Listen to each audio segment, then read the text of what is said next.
Okay, leo tuko na hiki chupa kikali kweli kweli. Kuna mshikaji hapa ambaye akikutazama tu aisee na ganda. Huyu dogo ni kwamba ana uwezo fulani wa ajabu kweli kweli, ana uwezo wa kuona hisia mbaya, ana uwezo wa kugandisha vitu. Yaani anaona mambo ya ajabu ajabu kweli kweli. Alizaliwa na uwezo ambao ni tofauti na wanadamu wengine. Ana uwezo wa kuona vitu ambavyo wengine hawavioni, ana uwezo wa kuona hatari kabla haijatokea, lakini pia ukimjia kwa baya basi ana uwezo wa kukugandisha. Mambo yalikuwa hapo ndani. Ngome inaturudisha miaka 16 nyuma. Nini kilikuwa kimejiri hapa ndani? Hapo kuna familia ambayo ilikuwa haijapata mtoto kwa muda mrefu. Mara baada ya kumpata mtoto bwana, alikuwa ni mtoto wa ajabu kweli kweli, anaitwa Kusuo. Psychic Kusuo. I say wazazi walifurahia kweli mara baada ya kumpata huyo dogo. Lakini cha ajabu, wiki moja dogo kaanza kuzungumza. Mwezi mmoja dogo anaanza kutembea. Hii familia I say ilikuwa kwenye mshangao mkubwa, lakini haikuwa tayari kumtupa huyo dogo. Basi kama imeendelea kumlea. Mimi naitwa Sebe Director Officials D. Usiache kucomment, kulike, kushare na kusubscribe ili wa kwanza kupata malikali kama hizi punde tunapokuwa naziachia. Basi dogo kama ameendelea kumlea bwana vizuri kabisa na performance yake ni nzuri, dogo anajifunza kuchora na nini, mambo yanakuwa fresh. Lakini baadaye dogo umri umeenda, huwa anakosa sana amani kwa sababu kuna wakati anaweza akafanya mambo yakaharibika kwa sababu uwezo wake unakithiri. Kuna muda magari yanapaa kwa sababu yake, kuna muda yani vitu vinaharibika kwa sababu uwezo wake umezidi huyu jamaa. Akawaza kwamba kuna wakati ningeenda kwenye kasino nikashinda pesa nyingi nikafurahi na washikaji, lakini mbona nguvu zangu hazinipeleki huko? Kuna wakati bado ningeweza nikawa romantic, lakini bado nashindwa kupata wachumba na mambo mengine. Akaendelea. Siku moja akiwa hapo darasani pia anawaza kwamba ningeweza nikafanya vitu vingi zaidi, lakini kwa nini nashindikana? Basi akawa na huzuni. Jamaa alikuwa kwenye mawazo sana, yani alikuwa kwenye mawazo mengi kweli kweli. Bado yuko darasani lakini akili inampeleka sehemu nyingi, anawaza mambo mengi kweli kweli. Dogo akawa anachoka, yani anatafakari sana akili ataiendeshaje. Basi siku kama amerudi maskani na nini, siku ikawa imeenda. Kesho yake huku darasani anajaribu kufikiri jambo kwamba mimi ningeweza nikashiriki hata katika michezo, lakini nitawezaje? Maana naona uwezo wangu unaweza ukaleta maafa zaidi kwa watu wengine. Kila mshikaji akitafakari anaona bora nisishiriki. Na huku darasani hizi antena zake ambazo unaziona ndizo zinamwezesha kujua mambo yote haya ambayo yeye anajaribu kuyatafakari. Lakini ukiwa hapa darasani basi mwalimu akawa amesema kwamba tunatarajia kuwa na mashindano. Naomba mjue nyewe mtashiriki kwenye nini kama shule yetu. Basi tunaanza kukusanya mawazo ya kujua kila mmoja atashiriki kwenye nini, na anataka vitengenezwe vikundi mbalimbali ambavyo vitajitolea kushindana. Basi mwalimu akawa ametoa hiyo nafasi kwa hawa wanafunzi kuhakikisha kwamba wanatoa mawazo ili kusudi yanapojiri mashindano basi wanakuja na mawazo ambayo yamejaa. Lakini jamaa kila kiwaza yeye kwamba mimi nikishiriki hapa uongo taharibu kila kitu, maana uwezo unaenda pro max yani. Akasema nitakaa zangu nikiogelea pembeni, yani mawazo nitakaa pembeni nikiogelea na kisha kabisa siji hilo eneo. Jamaa hataki kabisa kushiriki hapa mashindano. Mwalimu akamwambia naachia hii kazi kwenu. Akapita huyu jamaa anaitwa Hailuo anasema jamani, mimi nina wazo zuri kweli kweli, naomba tulifanye. Darasa linaona hamna wewe, mimi huku ndo mwenye wazo, hilo wazo lako liko sawa sawa. Watu wakaanza kulikataa wazo lake hilo. Aka jamaa huko nyuma akasema nataka tuokote mawe tuyapambe, yani iwe rocks decoration. Watu wakakubali, ndio hilo ndo wazo la kulifanya. Mshikaji basi nyakati za mchana hivi yule Kusuo wakati anatoka hivi kuna mtu akaja akamziba mdomo kwa nyuma, afa akaja akamziba macho. Jamaa akashangaa, mbona mimi huwa naweza kudetect mtu akiwa umbali wa mita 200? Imewezekanaje huyu mshikaji mwenye kidevu kikubwa ameweza kufika hapa bila kumdetect yeye? Basi mshikaji akawa anawaza sana, huyu amenifikia vipi? Jamaa akaja kwa mbele akamwambia nataka tuungane, nataka tuwe pamoja. Mshikaji akampita tu kwamba sitaki shobo na mtu. Mbele akapita jamaa mwingine anaitwa Nondo. Huyu jamaa yeye ana uwezo wa ajabu kweli kweli na yeye, lakini ana mpango wa siri, anasema dark. Yaani ana mpango kuanzia kikundi ambacho kinaitwa dark kwa ajili ya kuangamiza ulimwengu. Basi kama washirikisha hawa jamaa wawili kwa sababu nao wanaonekana kuwa na nguvu za ajabu kweli kweli. Lakini huyu jamaa yetu Star yeye yani hataki kabisa kufanya hicho kitu. Hapendi kufanya mambo maovu. Jamaa anambia nimeandaa plan ya namna ya kuangamiza ulimwengu. Kwa action mnaniunga mkono ili kusudi kitu iende kwa sawa. Msiponiunga mkono nitawaangamiza mpaka nyinyi. Siku kama imeenda hivyo jamaa akaona anyway, acha achane naye, ajifanye kwamba amekubali, lakini hataki kabisa hizo maisha. Siku hapo darasani wako wanapiga story. Basi wakiwa wanapiga story nyingi pale, anawasikia mabinti. Yaani hayuko karibu lakini ana uwezo wa kusikia kwamba wanachozungumzia nini. Basi bibi akawa anasema natamani sana kushiriki haya mashindano na nitashiriki. Jamaa kwa sababu ni kama anaka upendo fulani huyu binti.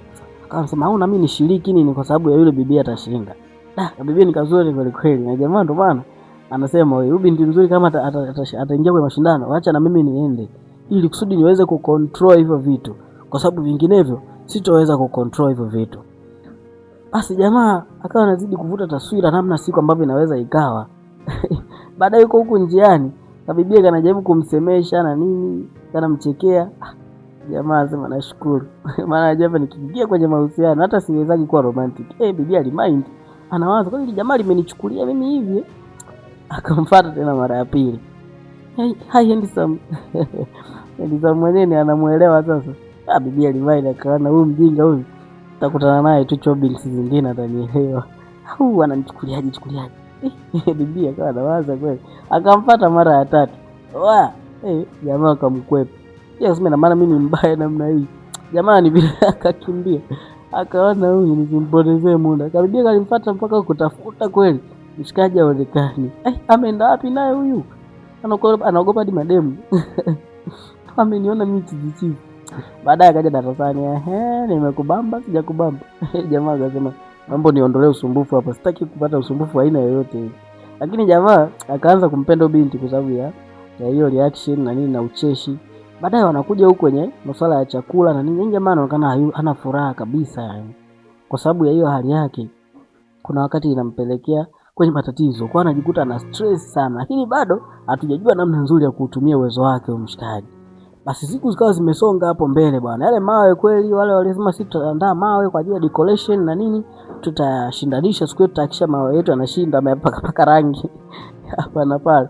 Wanakuja kumwambia mshikaji wewe jiunge kwenye timu. Lakini jamaa hataki. Huyu mshikaji mwingine huku naye akawa anaendelea kuwaza akaonesha nini kwenye yale maonesho kule. Sababu maonesho yameshaanza kupamba moto.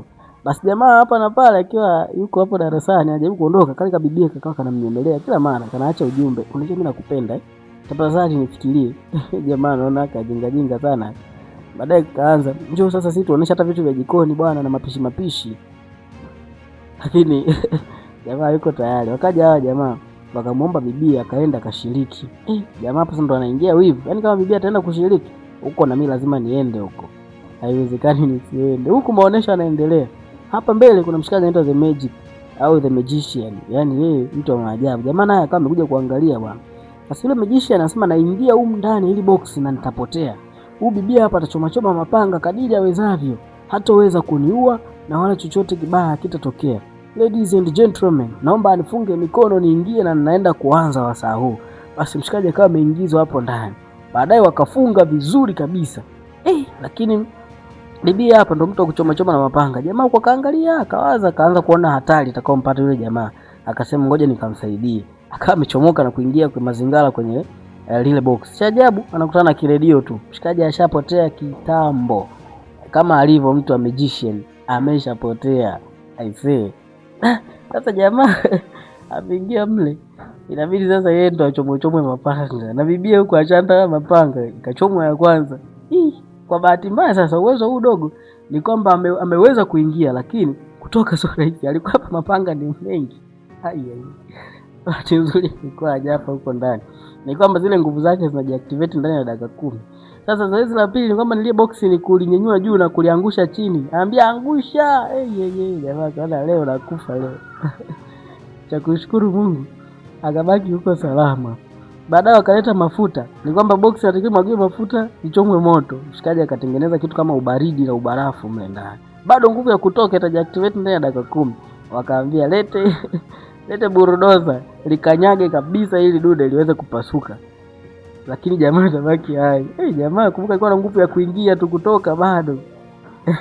Alikaa hapo ndani muda wote anamuomba Mungu zile nguvu zake huko ndani zimsaidie. Baadaye mshikaji ashatoka huyu huku yule wa magician na ile hata alitoka vipi? Hata akampata huyo jamaa huko ndo anafanikiwa kutoka. Mungu wangu. Huyu magician huyu ni wa kumwachia huyu balangati lake maana unaingia afu nguvu zinakuisha sopo. Basi maonesho kama yameendelea ya hapa na pale. Kila mtu anaonesha kitu chake. Bibi ameonesha vya kwake, huyu jamaa ambaye yeye nia yake ni ovu naye ameonesha vya kwake. Ghafla kuna mshikaji mwenye nguo nyeusi akaja kumsanua kwa nyuma, akamwambia nifuate. Hakuelewa anamfuata wapi. Akaingizwa kwenye chumba kimoja cheusi kweli kweli. Hapa ndani anakutana na timu ambao kila mmoja amevaa nguo nyeusi.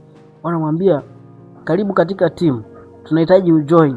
Jamaa anasema nyie na wamudu wote, mbona mimi sitaki kuwa chini ya mtu, mimi nataka kuwa boss. Kama mtakubaliana na mimi niwe boss, basi na mimi ndo nitaweza kuwakubali ninyi, sio mimi nijiunge kwenu. Nina uwezo ambao naweza wote kuwakalisha hapa. Jamani, ana mbwembwe kweli kweli, hajawajua hawa hichi kikundi. Akiambia mimi na misuli naweza kupambana na hakuna mtu atakayeniweza katikati yenu, lakini bibi akaanza kumuonesha kazi hapa na vimwale fulani vya moto. Jamaa alipambana, mademo vikikupata na vinakutoboa toboa hivi. Basi kwenye hiko chumba jamaa akaanza kula hapa ni escape tu nikimbie. Akigafla kaingia bosi wao anamwambia tunaomba ujoin. Jamaa za mimi ndo nataka kuwa bosi. Huku kwa Hairuo yeye bwana ameingia kwenye mashindano sasa, anasema tujiandae kwa ajili ya marathon. Nataka kukimbia na washinda kila mmoja. Yuko na yule mshikaji wa kidevu kikubwa yule. Basi jamaa huku pembeni akawa anaangalia kwamba kuna hatari itatokea kwa bibie, lakini pia kuna hatari ambayo itatokea kwa mtu wa marathon ambaye atakuwa kimbele mbele anajifanya anaongoza. Na Hairuo ndo wa kwanza. Speed zikawa zimeanza mzee. Kuhakikisha kwamba anashinda. Lakini wakati anaendeleza mwendo, ghafla ile jamaa lenye kidevu chini, kumbuka na lenyewe lina uwezo wa ajabu kweli kweli. Basi kali linamwahi kwa mbele afu linakimbia kinyume nyume kwa madaa. Jamaa huku akawa anajitahidi kumlinda, anatoa magari huko njiani ili kusudi asiweze kumgonga. Lakini huku ili namzuia, ambia wewe bwana hebu ondoka.